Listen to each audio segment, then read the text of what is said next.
செலேரியோல 6 airbags. S. So இப்போ டாட்டாவுடைய அந்த யூஎஸ்பியை வந்து உடைக்கணும்னு முடிவு பண்ணிட்டாங்கன்னு நினைக்கிறேன் மாருதி. அவங்க எது எடுத்தாலும் இந்த 5 ஸ்டார் சேஃப்டி அப்படிங்கறது ப்ரையாரிட்டியை வச்சு தானே டாடா கார் சேல் ஆகுது. கரெக்ட். பட் இப்போ I think Maruti doing this right now is a slow wake up தான். பட் இருந்தாலும் இப்போ ஃபார் எக்ஸாம்பிள் என்ன சொல்லலாம்னா, இப்போ டிசையர் வந்து ஒரு tin can, Maruti cars tin can சொல்லிட்டு இருந்த இடத்துல 5 ஸ்டார் ரேட்டிங்கோட கார்ஸ் வருது, 6 ஏர்பேக்ஸோட கார்ஸ் வருது அப்படிங்கிறப்போ ஓகே, ஒரு ப்ரீமியமா டாடாக்கு ஒரு எக்ஸ்ட்ரா அமௌண்ட் கொடுத்து போறதுக்கு பதிலாக செலரியோவே போகலாம் அப்படிங்கிற ஒரு மைண்ட் செட்டுக்கு வருவாங்க. ஒரு டியாகோ போகிறதுக்கு செலரியோ போகலாம் அப்படிங்கிற ஒரு ஐடியா. ஆனால் செலரியோக்கு 6 ஏர்பேக் கொடுத்து ஒரு அளவுக்கு தான் யூ கேன் மேனுஃபேக்சர் ரிசல்ட். கரெக்டா? Now you know that global என்கேப்போ பாரத் என்கேப்போ அவங்களோட கிரைட்டீரியா அவங்களுக்கு தெரியும்.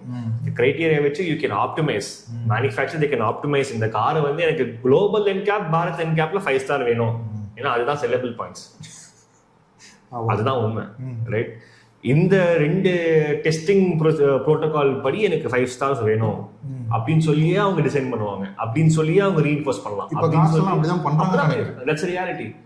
இந்த 64 km/h 66 km/h என்ன ஆகும் தெரியாது. ஆர் 64 km/h 50% ஆஃப்செட்டா இருந்தா கூட என்ன ஆகும் தெரியாது.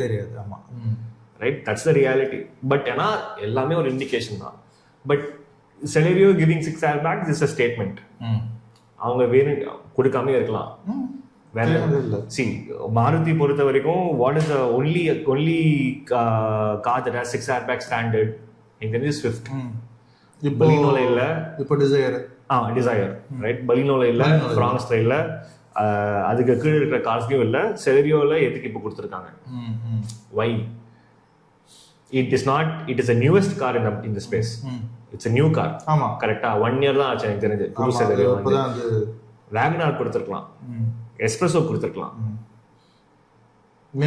மேபி அதோட 6 ஏர்பேக் இருந்தா கூட அதோட கம்பேட்டபிலிட்டி எப்படி இருக்குன்னு தெரியாது.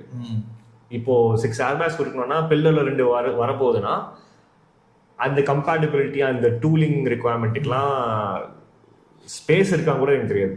ஓகே, இல்லைன்னா இதை எப்படி பார்க்கலாமா? வேகனார் வந்து 20,000 25,000 கார்ஸ் வந்து பர் மந்த் சேல் ஆகுது. அதுக்கு எதுக்கு என்ன டிஃபரன்ஸ் வந்து மேக் பண்ண போறோம்? இல் இன்கிரீஸ் தி பிரைஸ் only obviously. செலரி வந்து உங்களுக்கு கொஞ்சம் ரிலேட்டிவ்லி கம்மியா தான் போகுது. இப்போ 6 ஏர்பேக்ஸ்க்காக ஒருவேளை நம்பர்ஸ் ஜாஸ்தி ஆகும். எஸ்பிரஸோ கம்மியா தான் போகுது. எஸ்பிரஸோ இப்போ டிசம்பர் மாசம் எவ்வளவு வித்துது உங்களுக்கு? ஒண்ணுமே இல்ல, சிங்கிள் சீட் நம்ம போட்டு.